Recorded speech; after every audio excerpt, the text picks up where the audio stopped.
We spent all this money to get you up here. It's face time, gang. Get you up here. It's face time, gang. Oh, yeah, I love that story. In front of me, you see Venom? Like Spider-Man? Yeah, from Spider-Man. Yeah. Kind of like that. It threw me all the way out. I didn't know how to get out the car. I would have been got out the car. We in the 3-seating cars. It's like a button you gotta push to get up out of it. It's like a button you gotta push to get up. He backing in. Now he backing into somebody driveway. He smack on mailbox. So now he hit the button. And he get up out of there. He hit the button and get up out of there. I see the button. I'm getting up out of there too. I hit the button. Get what? It's a mailman come out of nowhere. I run up to him. Like, hey bro, let me get in back your truck. He looked at me like, no. I look at him. I'm like, bro, just let me get in back your truck. Please, just take me down. Take me down to the bottom. Please, just take me down to the bottom. And thankfully, Lil Tony was able to make it out of the situation without anything crazy happening to him, because the same can't be said about FBG Wooski, because Wooski was attending his partner Dooski the man's funeral, and during the funeral, Wooski stepped outside to smoke a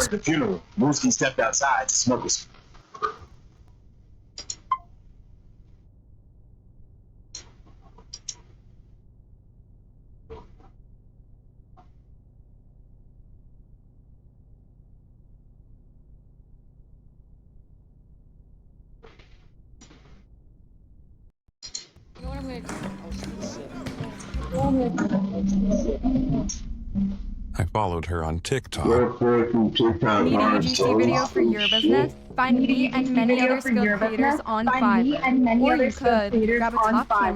Or you could grab a top camera, add good. I followed her on TikTok long before I ever met her in person. Everyone did. She had hundreds of thousands of followers, posted makeup tutorials and fashion hauls and day-in-the-life videos that made her seem glamorous and untouchable, like someone who lived in a completely different world than the rest of us. Her name was Maya, and she built her entire online persona around being perfect, the kind of influencer who never showed cracks, never admitted mistakes, always maintained the image of someone whose life was enviable in every possible way. I thought I knew her from watching her content. I had no idea how wrong I was until the night she tried to kill me. It started with her mother. I had been seeing Maya's mother's boyfriend for a few months, a casual relationship that nobody took too seriously except apparently Maya's mom. When he ended things with her to focus on his career, she did not take it well. She started calling him obsessively, showing up at his apartment uninvited, making threats about what she would do if he did not come back to her. He told me about it, but downplayed the severity. Said she was just upset and would calm down eventually. Neither of us realized she was involving Maya, turning her daughter into an accomplice in whatever plan was forming in her mind. The first contact came through Instagram. Maya sent me a direct message, friendly and casual, saying she had heard I knew her mom's ex and wanted to talk about the situation. Maybe clear the air and help everyone move on peacefully. Her profile looked legitimate. Millions of followers and verified checkmark, and that same polished image she projected in all her videos. I thought having a conversation with her might actually help de-escalate things, so I agreed to meet. She suggested a location outside the city. So that's why we don't just meet anybody online.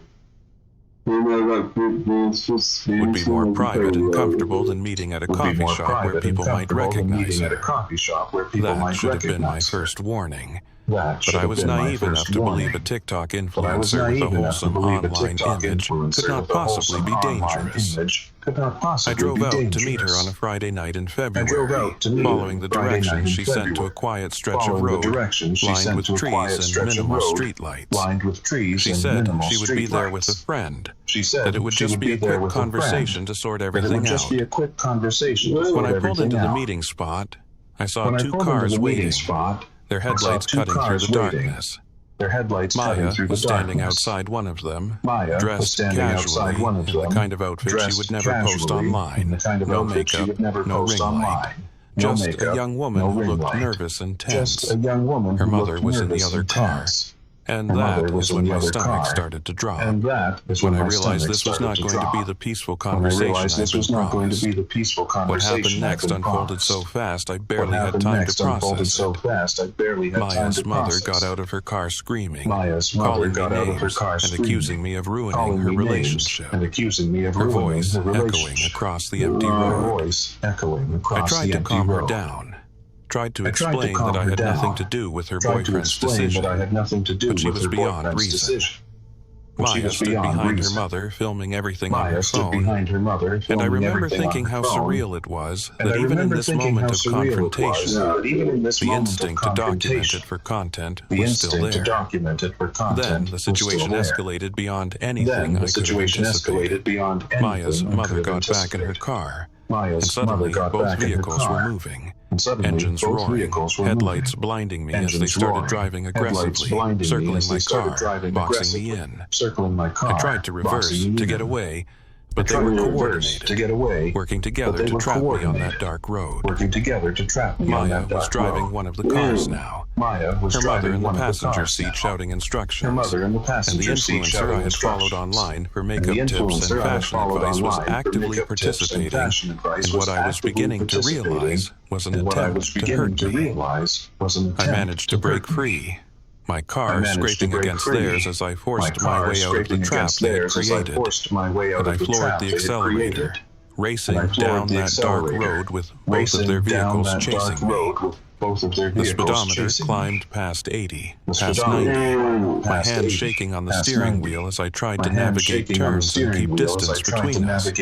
I called emergency services, screaming into my phone that I was being chased, that someone was trying to run me off the road, giving the operator my location and begging them to send help. But they did not stop. They kept chasing, kept trying to force me off the road, and on one particularly sharp turn, I lost control. My car spun, hit the guardrail, and for a moment everything went silent, except for the sound of metal scraping and glass shattering. I was conscious but dazed, my airbag deployed and my chest aching from the impact. And through my cracked windshield I could see their cars pulling up alongside mine. Maya and her mother got out, and instead of checking if I was alive or calling for help, they stood there filming, recording my destroyed car and my bloodied face like it was content for their personal archive. That is when I heard the sirens. Police had been tracking my emergency call and arrived just as Maya and her mother were deciding what to do next. I watched through my broken window as officers surrounded them, ordered them to the ground, took their phones as evidence. Maya's perfect influencer composure cracked then, tears streaming down her face as she was handcuffed, her mother still screaming about betrayal and revenge, even as she was being arrested. I spent that night in the hospital with a concussion, broken ribs, and lacerations that required stitches. But I was alive, which is more than I can say for the two people who were in the other car, the one that got caught in the chase and crashed when Maya tried to ram my vehicle. They died on impact. Innocent victims who were just driving on the same road at the wrong time, whose lives ended because a TikTok influencer and her mother decided that revenge was worth killing for. The trial was a media circus. Maya's TikTok following meant the case got national attention. True crime podcasts and YouTube documentaries dissecting every detail, analyzing the footage she had filmed that night as evidence of premeditation. The way you see an idea in your mind. The way you see an idea in your mind. The way you describe it to a friend. The way you describe it to a friend. Is how website creation should be. Is how website creation should as be. Natural as thinking. Expression as natural as thinking. Shape it. Let it out. Into something that could only come. Into something that could only come.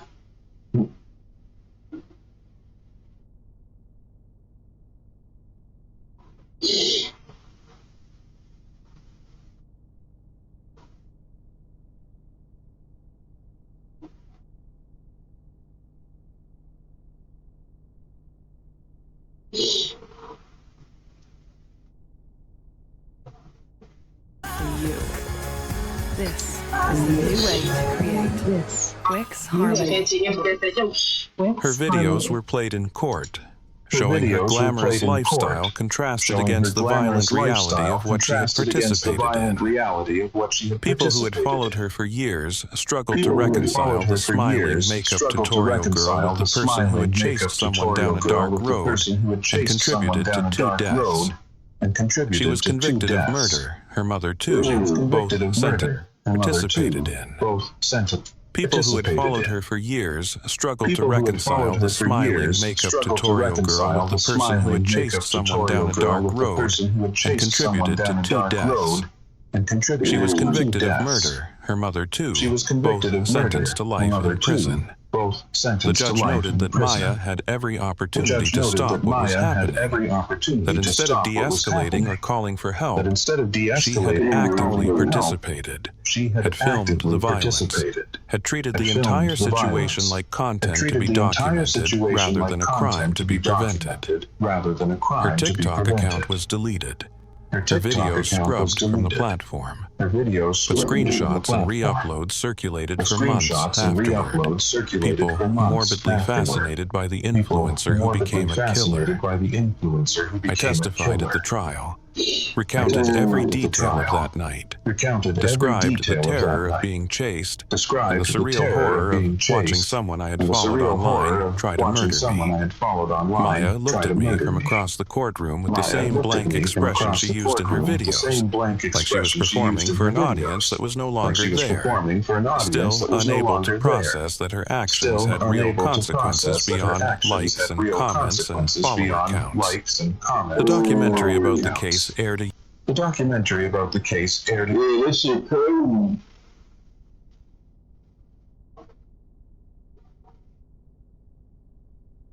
Yeah, this shit crazy, man.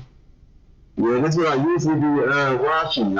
year later, exploring how social media culture creates personas that hide darkness beneath polished surfaces, how the pressure to maintain a perfect online image can drive people to desperate measures when that image is threatened. Yeah, that's why you gotta be careful when you meet out here, man. You gotta be careful when you're sick. There's some crazy people out here. Did not watch it. I could not sit through another retelling of the worst night of my life. Another analysis of Maya's psychology and social media presence and the factors that led to murder. The people who made that documentary probably thought they were providing important commentary on influencer culture. But to me, it felt like exploitation, like turning tragedy into entertainment under the guise of education. I do not use TikTok anymore. I cannot scroll through videos of perfect lives and curated moments without wondering what darkness exists behind those smiles, what violence might lurk beneath those polished exteriors. Maya taught people who made that documentary probably thought they were providing important polished exteriors. We must be hurt for real. That's crazy, bro.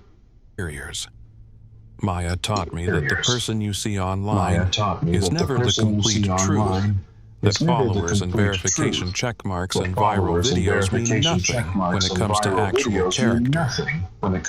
She had hundreds of thousands of people who thought they knew her, who trusted her recommendations and admired her lifestyle, and none of them suspected she was capable of participating in murder. Yeah, it's crazy this whole time, bro. The whole time, crazy real, man. That's why you can't be going off looks and all that, man. Hell nah, bro. Man, we heard of them jumping, man. Late at night, down the creepy ass road. Sometimes I see her old videos re-uploaded by true crime channels, clips of her doing makeup or showing outfit hauls, edited together with ominous music and text overlays explaining what she would later be convicted of. The comments are always the same. People expressing shock that someone who seemed so normal could do something so terrible. Analyzing her expressions for signs of psychopathy. Debating whether social media fame corrupted her or whether she was always capable of violence and just hid it well.